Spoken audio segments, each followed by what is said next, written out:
From a university campus to a military-run medical camp and then to the streets of Pakistan-occupied Kashmir, a series of incidents is putting the spotlight on growing public anger across Pakistan.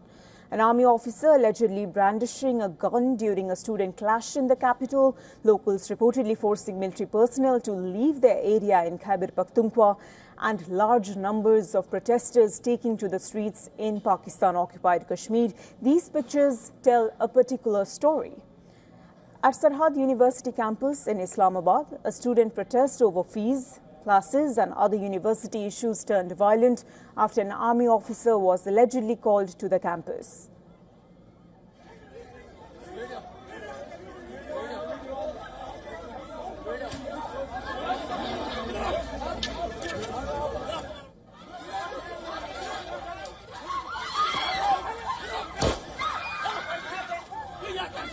What followed was caught on camera. The officer is allegedly seen hitting a student with a stick. A scuffle then breaks out, and as students surround him, the officer allegedly pulls out a pistol and fires shots into the air.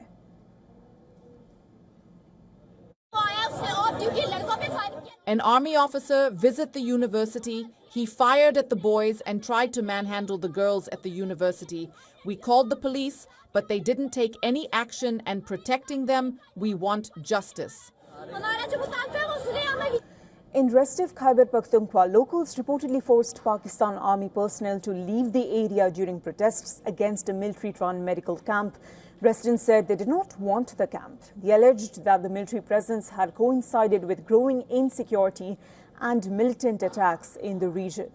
The tensions have also spilled into Muzaffarabad. Protesters have taken to the streets with roads blocked at several locations. People in Pakistan-occupied Kashmir have been protesting against the Pakistan government and the army for months now. Across Pakistan, the military has faced allegations of brutal crackdowns on protesters. From Balochistan to Khyber Pakhtunkhwa and Pakistan-occupied Jammu and Kashmir, but the crackdowns have failed to silence the anger. The criticism of the army is rising not just on the streets or on social media, but also in the political corridors.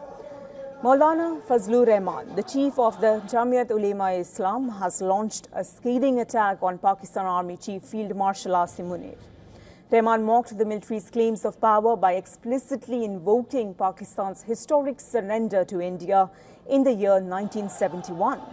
Rahman openly questioned the military establishment's chest thumping and its growing interference in civilian governance.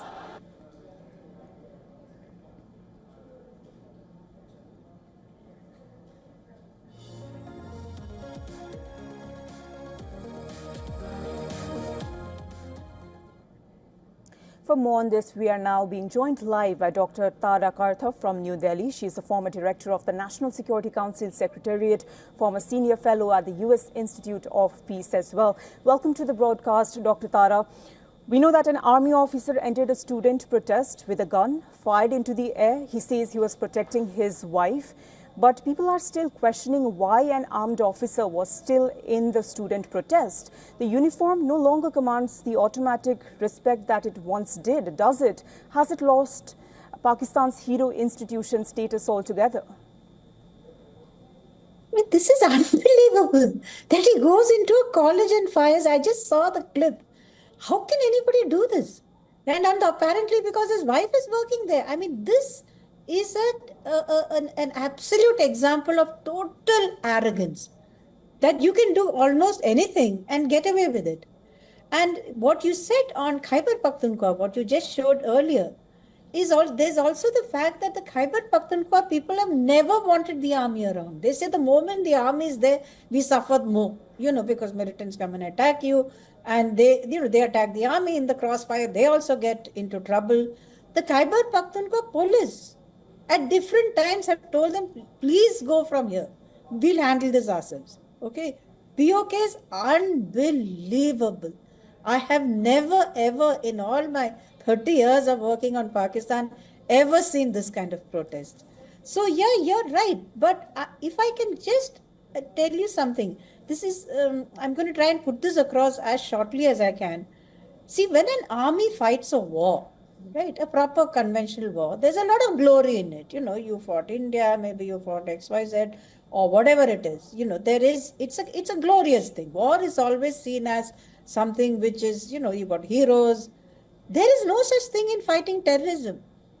When you fight terrorism, it's a dirty, combative, it is ugly. You don't give awards for someone who has been supporting terrorists, because terrorism, that is a war in itself. So the Pakistan army has changed over the years. 30, 40 years of terrorist sponsorship means its cadres, its officers, all of them, you begin to change from inside. You're no longer this army which is uniform, it protects the country, which is what you have in India. In India, the army is seen as it's a standoff force. It's not there all over the place. It is there when war threatens, as you saw during Sindhu, they are there to fight for you. That is what once the Pakistan army did. And that is true since when? Since, say, 71, Kargil. Not even Kargil, because that was a so-called Mujahideen, what they called Mujahideen, but it was the Pakistan army. So their ethos has changed. And when that changes, people look at them differently. I hope I've got this across correctly.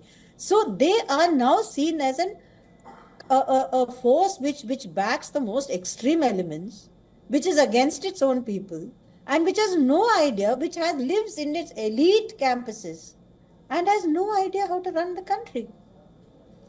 Dr. Tara, it's interesting that you say the Pakistani army has changed over all these years. If we turn back the pages of history, we know that the 1971 surrender is one of the most painful chapters for Pakistan's military history. And now JUIF Chief Maulana Fazlur Rahman has publicly referenced to it while criticizing the army chief.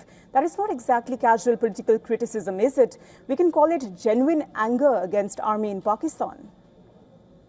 Absolutely right. In fact, hats off to Fazlur Rahman for saying all this. And he's been saying it for some time. He's been warning, please don't do this in Khyber Pakhtunkhwa. You're losing the war. He's been saying this because he's got cadres on the ground. And he's basically, there is this a sense of loss. And that's what he's saying. He says, you're back to, a kind of a surrender. That is what you're going to see next if you carry on in this fashion of controlling everything. I mean, you just saw the recent Pakistani, the new act, which gives the General Munir and his generals, it's not just this Munir, the CDF himself. His generals, the army, have ultimate power. Even over the Air Force, over the Pakistan Navy, is the Pakistan Army in the saddle, and they control everything, and people know this. And then you fire on a student. So obviously, and the Pakistanis have been very, very alarmed at the student protests in India, because they see the same thing happening possibly in Pakistan, and here's what you see. It's going to get worse. In Islamabad, I mean, you've got the rest of the country is already in flames, and then you go and do this.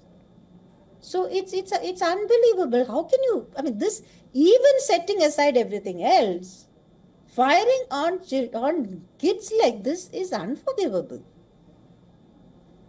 Exactly, Dr. Tara. I was just coming to what you mentioned right now. Field Marshal Asim Munir is now commanding a much more centralized military structure. And we know that he has powers over Army, Navy, Air Force. But don't such laws further blur the line on where civilian authority ends and where military authority begins? The line has been absolutely blurred here. Absolutely, you're absolutely right. Especially, I would see the National Command Authority, which is supposed to be the ultimate, the decision-making body in terms of nuclear weapons. So you had the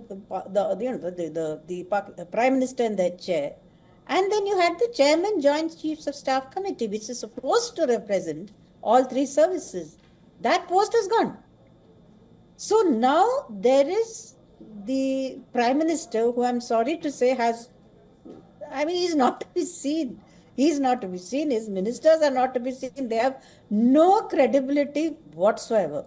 And then you have the CDF, who is the now new post, who's the advisor to the Prime Minister on national security, not just army. He's the advisor on national security, which covers everything. And then he has command over the nuclear forces, the conventional forces. Everything is headed by an army. So this is an extremely dangerous state of affairs for Pakistan itself. Never mind us. It's very dangerous for them. Of course, Dr. Tara, with this heavy-handed approach, it does look like Pakistan's army's credibility, its aura, its reputation, it might be tarnished to its lowest. But thank you so much for your perspective and getting it to us.